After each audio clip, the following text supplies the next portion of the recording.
হলো সন্দেশখালীতে। গোলাম শেখ নামে এক ব্যক্তির কাছ থেকে আগ্নেয়াস্ত্র উদ্ধার ঘিরে চাঞ্চল্য ছড়িয়ে পড়েছে। বিজেপির দাবি, স্থানীয় বাসিন্দাদের তৎপরতায় উদ্ধার হয় অস্ত্র। অভিযোগ, শুক্রবার তৃণমূলের সভা শেষে অস্ত্র নিয়ে ফিরছিল দুষ্কৃতীরা। অস্ত্র নিয়ে গ্রামবাসীদের ভয় দেখানো হচ্ছিল। সেই সময় গোলাম শেখকে ধরে তার কাছ থেকে আগ্নেয়াস্ত্র ছিনিয়ে নেন স্থানীয় বাসিন্দারা। পরে সেই অস্ত্র পুলিশের হাতে তুলে দেওয়া হয়। এই ঘটনাকে কেন্দ্র করে উত্তপ্ত হয়ে ওঠে পরিস্থিতি। খবর পেয়ে ঘটনাস্থলে পৌঁছয় পুলিশ বাহিনী। অস্ত্র কোথা থেকে এলো তা খতিয়ে দেখছে বসিরহাট থানার পুলিশ। এই ঘটনায় নির্বাচন কমিশনের হস্তক্ষেপ দাবি করেছে স্থানীয়রা।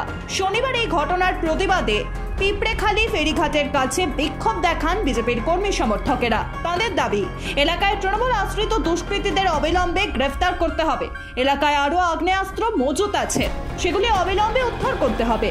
এই ঘটনায় সিবিআই তদন্তের দাবি জানান তারা। তবে সন্দেশখালীতে অস্ত্র উদ্ধারের ঘটনা নতুন নয়। এর আগেও 26 এপ্রিল সন্দেশখালীতে মাঠে নামতে দেখা গিয়েছিল এনএসজি কমান্ডোদের। সেদিনে উদ্ধার হয়েছে প্রচুর বিদেশি আগ্নেয়াস্ত্র, জানিয়ে রীতিমতো শোরগোল পড়ে গিয়েছিল গোটা রাজ্যে।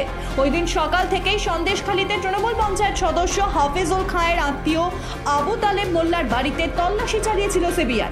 এরপর বিকেলের দিকে সেখানে পৌঁছয় এনএসজি কমান্ডোরা। ওই বাড়ি থেকে উদ্ধার হওয়া বোমা নিষ্ক্রিয় করে তারা। সেই জানুয়ারি মাস থেকেই খবরের শিরোনামে রয়েছে সন্দেশখালী।